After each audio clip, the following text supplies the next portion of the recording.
Welcome back after the break. چلتے ہیں news کے بقیہ حصے کی جانب. کالعدم ٹی ٹی پی سے منسلک افغان دہشت گردوں کے اعترافی بیانات سامنے آ گئے. ناقابل تردید شواہد کی طویل فہرست مختلف مواقع پر افغان حکام کو پاکستان حکام نے پیش کی ہے. گرفتار کیے جانے والے کالعدم تنظیم تحریک طالبان پاکستان کے دہشت گردوں نے ایک بالغ جرم کر لیا. دہشت گرد سیف اللہ نے اعترافی بیان میں کہا کہ میرا تعلق افغانستان کے صوبہ خوست سے ہے. 10 مارچ کو 6 افغان اور 5 پاکستانی افغان سرحد پار کر کے پاکستان میں داخل ہوئے تھے. سیف اللہ نے بتایا کہ نوید، یاسر اور وقار کے پاس خود کش جیکٹس تھیں جس میں 2 گرینیڈز تھے. دوسرے دہشت گرد شاہ محمود نے اپنے بیان میں کہا کہ قندھار کا رہنے والا ہوں. مولوی محمود اللہ کے کہنے پر کالعدم ٹی ٹی پی گروپ میں شامل ہوا. میرا کمانڈر مفتی نور ولی ہے.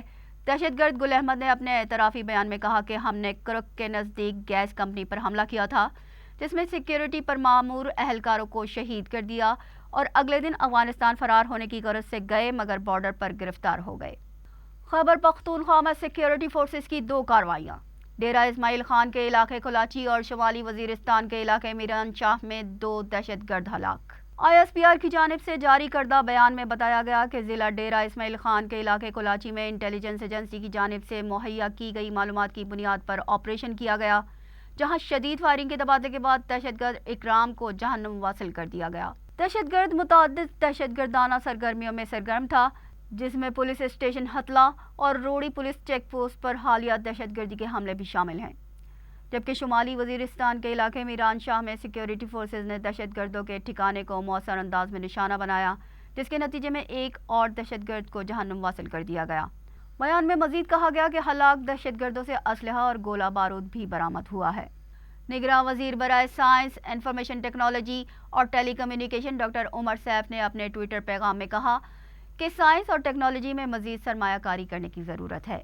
سائنس اور ٹیکنالوجی کی وزارت موص نے ملک کے لیے نیشنل سائنس، ٹیکنالوجی اور انوویشن STI پالیسی کے نفاذ کے فریم ورک پر کام شروع کر دیا ہے.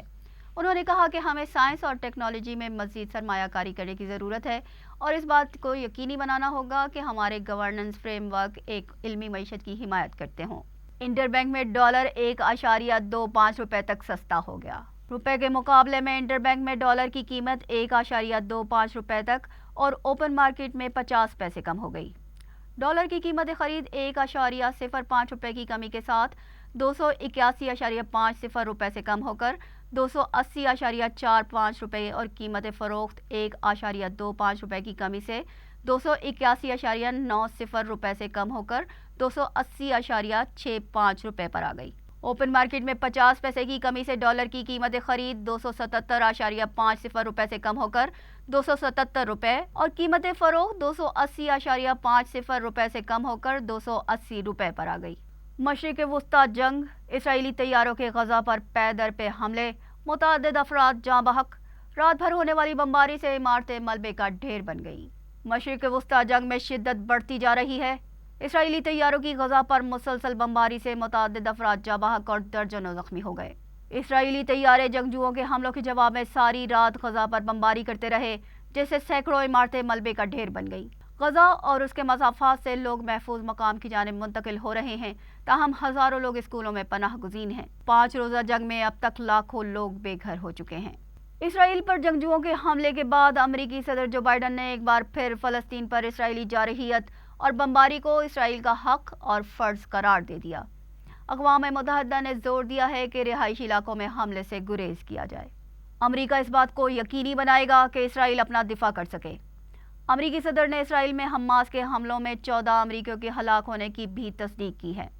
جبکہ اسرائیل کے وزیر اعظم بنیامین نتن یاہو نے امریکی صدر جو بائیڈن سے ٹیلی فونک رابطے کے دوران حماس کے حملوں کے بعد کی صورتحال پر تبادلہ خیال کیا اور کہا کہ حماس جیسے حملے ہولوکاسٹ کے بعد کبھی نہیں دیکھے.